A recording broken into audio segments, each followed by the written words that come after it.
Hey friends, moms വേഡിലേക്ക് എൻ്റെ എല്ലാ കൂട്ടുകാർക്കും സ്വാഗതം. അപ്പോൾ ഇന്ന് നമുക്ക് ചേന കൊണ്ട് നല്ലൊരു കിടിലൻ റെസിപ്പി തയ്യാറാക്കിയെടുക്കാം. അപ്പോൾ എല്ലാവർക്കും ഇഷ്ടപ്പെടുന്ന രീതിയിൽ ഞാനിത് തയ്യാറാക്കി കാണിക്കാം.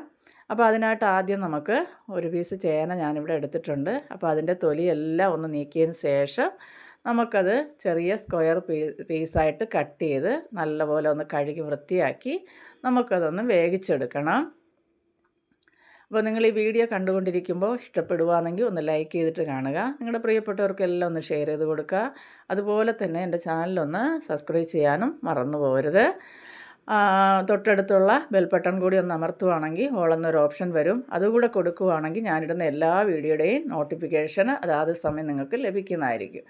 അപ്പോൾ ഈ സമയം നമുക്ക് ഇതിലേക്ക് ആവശ്യത്തിനുള്ള ചേന കഴുകി വൃത്തിയാക്കിയെടുത്ത് മഞ്ഞൾപ്പൊടിയും കൂടെ ഇട്ട് വെള്ളം ഒഴിച്ച് വേവിക്കുക. ഒന്ന് തിളച്ചതിന് ശേഷം ആദ്യമേ ഉപ്പിട്ടാൽ പെട്ടെന്ന് വെന്ത് കിട്ടത്തില്ല.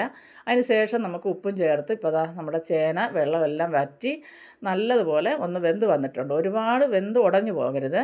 ഇനി നമുക്ക് മറ്റൊരു പാത്രം ഞാൻ അടുപ്പത്തിൽ വെച്ചിട്ടുണ്ട്. അപ്പോൾ മൺചട്ടി തന്നെ ഇതൊക്കെ ചെയ്തെടുക്കുമ്പോൾ ഒരു പ്രത്യേക ടേസ്റ്റും അതുപോലെ തന്നെ നമ്മുടെ ആരോഗ്യത്തിനൊക്കെ ഏറ്റവും നല്ലതുമാണ്. അപ്പോൾ ആ മൺചട്ടിയിൽ ഞാൻ വെളിച്ചെണ്ണ ഒഴിച്ച് കൊടുത്തിട്ടുണ്ട്.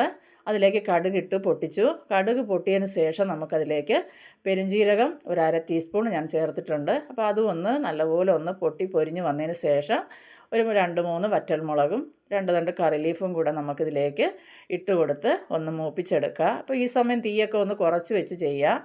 ഇനി ഇതിലേക്ക് നമ്മൾ ഒരു 7-8 അല്ലി വെളുത്തുള്ളി തോടോടുകൂടി ഒന്ന് കഴുകി ചതച്ചെടുക്കുക. ജസ്റ്റ് ഒന്ന് ചതച്ചിട്ടുണ്ട് ഇടികല്ല് കൊണ്ട്. അപ്പോൾ അതും കൂടെ ഇട്ട് കൊടുത്ത് ഒന്ന് മൂപ്പിക്കുക. അതിലേക്ക് ഞാൻ ഒരു 2 ചെറിയ സവാള നീളത്തിൽ അരിഞ്ഞതും കൂടെ ചേർത്ത് കൊടുക്കുന്നുണ്ട്. ഇത് നമുക്കൊന്ന് വഴറ്റിയെടുക്കാം. അപ്പോൾ നല്ല ടേസ്റ്റാണ് കേട്ടോ.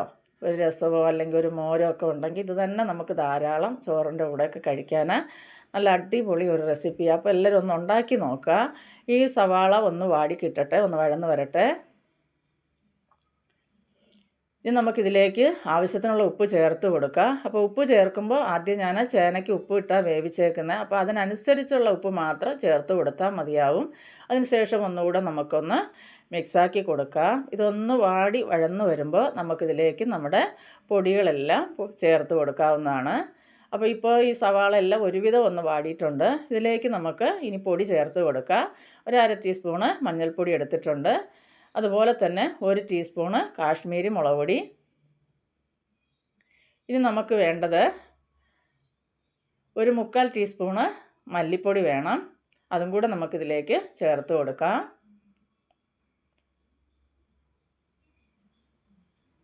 അപ്പോൾ ഈ പൊടികളെല്ലാം ഇതിൻ്റെ പച്ചമണം എല്ലാം ഒന്ന് മാറിക്കിട്ടണം കേട്ടോ. അതുവരെ നമുക്കൊന്ന് നല്ലപോലെ ഒന്ന് വഴറ്റിയെടുക്കണം.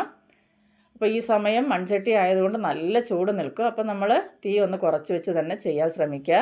ഇനി ഇതിലേക്ക് വേണ്ടത് നമ്മൾ കുരുമുളക് പൊടി കുറച്ച് ഒരു 1/2 ടീസ്പൂൺ ചേർത്തിട്ടുണ്ട്. ഗരം മസാല ആവശ്യത്തിന് ചേർത്ത് കൊടുക്കുക.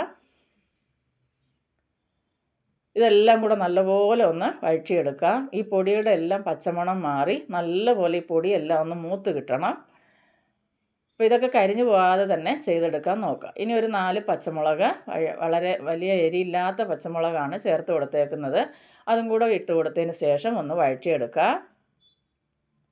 ഇനി നമുക്കിതിലേക്ക് 1 ടേബിൾ സ്പൂണ് ടൊമാറ്റോ കെച്ചപ്പും കൂടെ ഇതിലേക്ക് ഒഴിച്ച് കൊടുക്കുക. അതും കൂടെ ഒന്ന് വഴറ്റാം. ഇതൊക്കെ ഒഴിച്ച് ചെയ്യുമ്പോൾ ഉണ്ടല്ലോ നല്ല ടേസ്റ്റാണ് കേട്ടോ. അപ്പോൾ നിങ്ങൾ മറക്കാതെ ഇതൊന്ന് ചെയ്ത് നോക്കുക. അതിനുശേഷം നിങ്ങളുടെ അഭിപ്രായങ്ങളൊക്കെ കമൻ്റായിട്ട് അറിയിക്കുക. അപ്പോൾ ഇനി ഇതിലേക്ക് സോയാ സോസ് ഒരു ടീസ്പൂണ്, ഒരു 1.5 ടീസ്പൂണോളം ഞാൻ ഒഴിച്ചിട്ടുണ്ട്. അതും കൂടെ ഒഴിച്ചതിന് ശേഷം നമുക്ക് നല്ലപോലെ ഒന്ന് മിക്സാക്കി കൊടുക്കാം. ഇപ്പോൾ ഇതെല്ലാം നല്ലപോലെ ഒന്ന് മിക്സായി നല്ല മണം വരുന്നുണ്ട് കേട്ടോ. വെളുത്തുള്ളിയുടെയും നമ്മുടെ കുരുമുളകിൻ്റെയും ഗരം മസാലയുടെ ഒക്കെ മണം. അപ്പോൾ ഇനി ഇതിലേക്ക് നമുക്ക് കുറച്ച് വെള്ളം ഒന്ന് ഒഴിച്ച് കൊടുത്ത് ഈ അരപ്പ് ഒന്ന് ലൂസായി കിട്ടാൻ വേണ്ടിയിട്ട് കുറച്ച് വെള്ളം ഒന്ന് ഒഴിച്ച് കൊടുക്കുക. ഇനി ഇതിലേക്ക് നമുക്ക് നമ്മൾ വേവിച്ച് വെച്ചിട്ടുള്ള നമ്മുടെ ചേനയും കൂടെ ഇതിലേക്ക് ഇട്ട് കൊടുക്കാം. ഇതിട്ട് കൊടുത്തതിന് ശേഷം നമുക്കിത് നല്ലതുപോലെ ഒന്ന് ഇളക്കി യോജിപ്പിച്ച് ഈ വെള്ളമെല്ലാം വറ്റിച്ച് നല്ല ഫ്രൈ ആക്കി എടുക്കണം. അപ്പോൾ അത്യാവശ്യത്തിന് എരിവും ഒക്കെയുള്ള നല്ലൊരു ചേന ഫ്രൈ ആട്ടോ.